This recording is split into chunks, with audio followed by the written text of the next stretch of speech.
Breaking news చూస్తున్నాము. Israel అయితే మరోసారి ఇరాన్ పై రెచ్చిపోయింది. ముఖ్యంగా ఈరోజు తెల్లవారుజాము నుంచే వరుసగా క్షిపణులు అలాగే డ్రోన్లను అయితే పంపిస్తూ ఉన్నది. ముఖ్యంగా ఇరాన్లోని ఎయిర్ బేసెస్తో పాటు మిలిటరీ స్థావరాలపై విరుచుకుపడుతూ ఉన్నది. ముఖ్యంగా ఇరాన్లోని ఎయిర్పోర్ట్ మెహ్రాబాద్ ఎయిర్పోర్ట్ని అయితే మొత్తం పేల్చేసినది అయితే చూస్తున్నాము. దానికి సంబంధించిన విజువల్స్ కూడా వోల్గా న్యూస్ స్క్రీన్ పై చూడవచ్చు.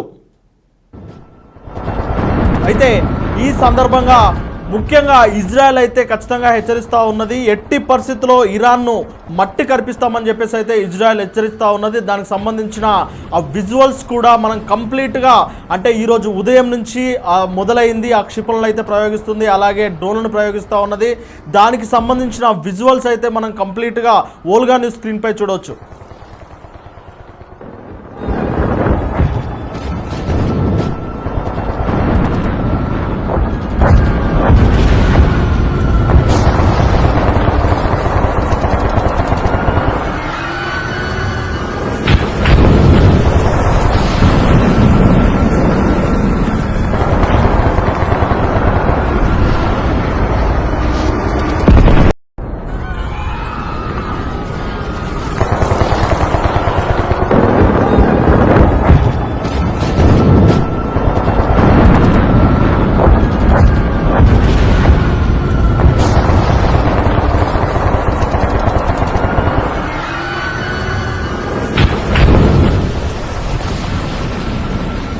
చూస్తున్నారు కదా, భయంకరమైన విజువల్స్ అయితే మనం వోల్గా న్యూస్ స్క్రీన్ పై అయితే చూస్తున్నాము. వీటిని చూసి ఎవరు భయాందోళనకైతే గురి కావాల్సిన అవసరం అయితే లేదు. మొత్తం మీద ఇజ్రాయెల్ అయితే ఇరాన్ పై విరుచుకుపడుతూ ఉన్నది. అయితే నిన్న చూసాము మనము ఇజ్రాయెల్ పై 1000 డ్రోన్లతో దాడి చేసిన సందర్భంగా ఇజ్రాయెల్ కూడా తిప్పికొడతా ఉన్నది. ముఖ్యంగా ఈ ఇజ్రాయెల్ దాడిలో ఇరాన్కి సంబంధించిన ఒక కీలకమైన నేత మహమ్మద్ బఘేరీ మరణించిన విషయం తెలిసిందే. ఆ తర్వాత కొంతమంది శాస్త్రవేత్తలు కూడా మరణించారు. ఆ తర్వాత అక్కడ సుప్రీం లీడర్ అయిన అయతుల్లా ఖమేనీ అయితే ఖచ్చితంగా ఇజ్రాయెల్పై పగ తీర్చుకుంటామని చెప్పేసి ఆయన చాలా కరాఖండిగా చెప్తా ఉన్నారు. అయితే ఈ నేపథ్యంలోనే ఇజ్రాయెల్ ఆపరేషన్ రైజింగ్ లయన్ చేపట్టింది. ఆపరేషన్ రైజింగ్ లయన్కు ప్రతీకార దాడులుగా ఇరాన్ 1000 డ్రోన్లతో అయితే దాడి చేసింది. వాటిని ఇజ్రాయెల్ తిప్పికొడతా ఉన్నది. అయితే ఇజ్రాయెల్ మరొకసారి అనూహ్యంగా ఇరాన్పై అయితే దాడి చేసింది. ముఖ్యంగా ఇరాన్లోని ఏవైతే సివిల్ ఏవియేషన్ అలాగే మిలిటరీ స్థావరాలపై అయితే దాడి చేస్తుంది. ఈ నేపథ్యంలోనే మెహ్రాబాద్ ఎయిర్పోర్ట్ని అయితే పూర్తిగా పేల్చేసింది. ఈ సందర్భంగా దీనికి సంబంధించిన పూర్తి విజువల్స్ కూడా మనం చూస్తూ ఉన్నాము. ఇవి ఖచ్చితంగా డిస్టర్బింగ్ విజువల్స్ లాగా కనిపిస్తూ ఉన్నాయి. ఖచ్చితంగా వీటిని చూసి ఎవరు ఆందోళన చెందాల్సిన అవసరం లేదు. అయితే ముఖ్యంగా ఈ దాడుల్లో 75 మంది ఇరాన్ పౌరులు మృతి చెందారు, అలాగే 329 మంది గాయపడ్డట్టు తెలుస్తుంది. ఇంకా 2 ఇజ్రాయెల్ యుద్ధ విమానాలను కూల్చినట్లు ఇరాన్ అయితే ప్రకటించుకుంది ఇప్పటికే. అయితే దీన్ని టెల్ అవీవ్ వర్గాలు తోసిపుచ్చాయి. ప్రతీకార దాడులకు దిగిన ఇరాన్ తొలుత భారీ సంఖ్యలో డ్రోన్లను ఇజ్రాయెల్ పైకి పంపింది. ఆ తర్వాత శుక్రవారం రాత్రి 100ల సంఖ్యలో క్షిపణులను ప్రయోగించింది. దీంతో టెల్ అవీవ్, జెరూసలేంలో పలు చోట్ల పేలుళ్లు జరిగాయి. 10ల సంఖ్యలో ఇజ్రాయెల్ గాయపడ్డారు. పలు భవంతులు కూడా కూలిపోయాయి. నేలమట్టమైన భవంతులు అయితే మనము నిన్న చూసాము.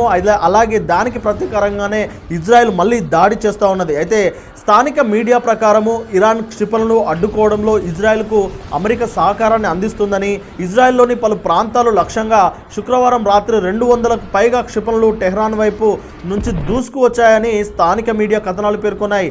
పౌర నివాసాలపై దాడులు చేస్తే తీవ్ర పరిణామాలు ఎదుర్కోవాల్సి వస్తుందని ఇరాన్ను ఇజ్రాయెల్ రాజకీయ పార్టీల నేతలు హెచ్చరించారు. ఇరాన్ ఎదురుదాడిలో నష్టం వివరాలను ఇజ్రాయెల్ అధికారికంగా ఇప్పటివరకైతే ప్రకటించలేదు.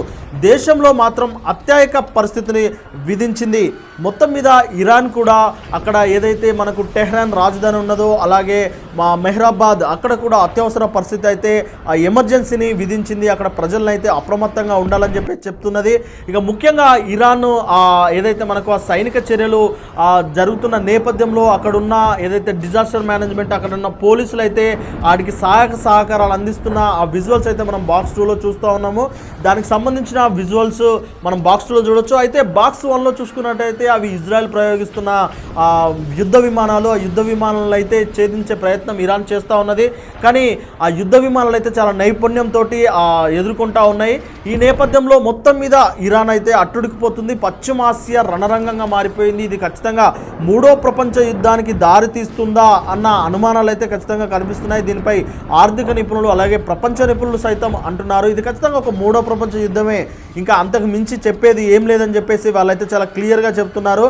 అయితే ముఖ్యంగా ఇది ఇలాగే కొనసాగితే ఇంకా ఏంటి పరిస్థితులు అనేది కూడా ఆలోచిస్తూ ఉన్నారు. అయితే పూర్తిగా దీనికి కారణం ఏంటంటే ఏదైతే ఇరాన్ అణ్వాయుధాలను కలిగి ఉంటుందని చెప్పేసి దీనికి అంటే దీన్ని తట్టుకోలేని అంటే అణ్వాయుధాలను ఇరాన్ ఎట్టి పరిస్థితుల్లో కలిగి ఉండకూడదని చెప్పేసి ఇజ్రాయెల్ అంటూ ఉన్నది.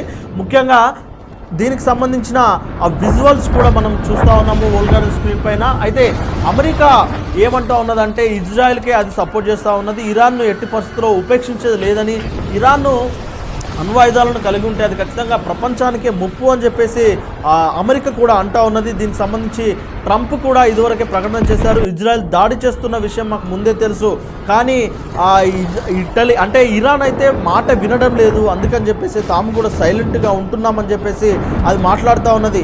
అయితే ఖమేనీ మృతి చెందిన విషయం అయితే తెలిసిందే. నిన్న ఇరాన్పై దాడి చేసిన ఇజ్రాయెల్ ఖమేనీని అంటే అక్కడ కీలక మిలిటరీ ప్రధాన కార్యంలో దాడి చేసి అక్కడ అధికారిని అయితే మట్ట కల్పించింది. ఆ తర్వాత సైనిక దళాల పరిరక్షకుడు జనరల్ మహమ్మద్ బఘేరి, దేశ క్షిపణి కార్యక్రమ అధిపతి జనరల్ అమీర్ అలీ హజీజదే ఉన్నట్లు సుప్రీం లీడర్ ఖమేనీ నిర్ధారించారు. దీంతో ఆ దేశం కీలక సైనిక నాయకత్వాన్ని అయితే కోల్పోయింది. మరి మొత్తానికి ఇప్పుడైతే మంటలు ఆరడం లేదు, దీంతోనే గగనతలాన్ని పూర్తిగా ఇరాన్ మూసివేసుకుంది. ఆ కారణంగానే పలు విమానాల రాకపోకలకైతే అంతరాయం కలిగింది. అయితే ఈ నేపథ్యంలో ఇంకా ఇరాన్ ఎలాంటి చర్యలకు చేపడుతుంది అనేది అయితే ఇప్పుడు తెలిసి రావాల్సింది. ఈ నేపథ్యంలో ఇరాక్ కూడా తమ గగనతలాన్ని మూసివేసుకున్న సందర్భం అయితే ఏర్పడింది. మొత్తం మీద అమెరికా కానీ ఇటు అంటే ప్రచ్ఛన్న యుద్ధం స్టార్ట్ అయిందని చెప్పేసి అయితే చెప్తున్నాయి. ఇక ఈ ప్రచ్ఛన్న యుద్ధం పూర్తి స్థాయి యుద్ధంగా మారే అవకాశం అయితే చాలా క్లియర్గా కనిపిస్తూ ఉన్నది. మరి దీనిపై ఎప్పటికప్పుడు సమాచారం కోసం వోల్గా న్యూస్ను చూస్తూనే ఉండండి.